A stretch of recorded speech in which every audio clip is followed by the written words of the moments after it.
I made my Big Bang video, I've been getting an increased amount of messages from Muslims. And no, they are not death threats or any kind of aggressive or insulting messages this time.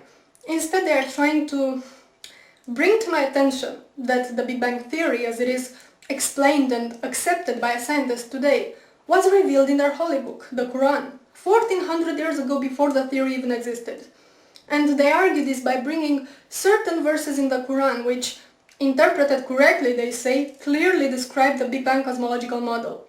I will insert them in the sidebar. Also, if you do a search on YouTube by the terms Quran and Big Bang, you will see what I mean, it's all over the place. Now, I'm not gonna argue and dissect them simply because, well, one, my arguments would just basically say, yo, look, them verses have nothing to do with the Big Bang. To which the responses would be, oh yeah, they do, and this can go on forever. And two, because you can read them for yourselves. I mean, the claim that these verses have any scientific merit to them is as ridiculous as putting a miniskirt on a sumo wrestler and calling it a ballerina.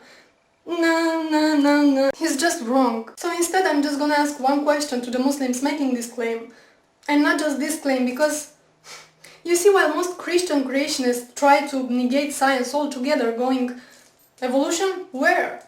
Big Bang? Never happened. But no, Muslims have a different approach. They go, it's all here in my book, man. See this verse here? This is what it really means. You got pawn, motherfucker. Allahu Akbar.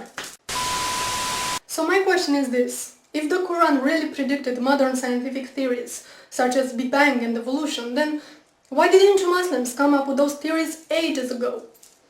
If all those things were revealed in your holy book 1400 years ago, it means that you had 1400 years at your disposal to explain to us infidel fools how things really work. But you didn't, did you? It was only after the Big Bang Theory was worldwide accepted by the scientific community that you decided to claim, well, Allah said it first. And same goes with evolution.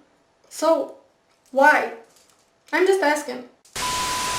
You know, there's something really bugging me, and it always annoyed me on some level, but it just seems to annoy me more and more, is how religious sensitive we are. And especially when it comes to Islam. I'm sure you remember when Western Standard magazine published those cartoons, those Muhammad cartoons, that all hell went loose. And the publisher of the magazine was interrogated by the Canadian Human Rights Committee because he disrespected this holy religion that doesn't even know the meaning of human rights. It's sadly ironic. And this wasn't an isolated case. The same thing happened to Maclean magazine, I think it was, in 2008. Or the movie Fitna, which got banned. And the filmmaker was prosecuted and investigated and banned from entering the UK. All this while he was under constant death threats from Muslim extremists who were offended that he portrayed Islam as being violent. Again, the irony. And what annoys me even more is the converts.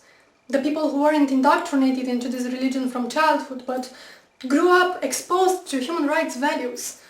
For now to convert to Islam and come preach how wonderful and sciency and peaceful it is.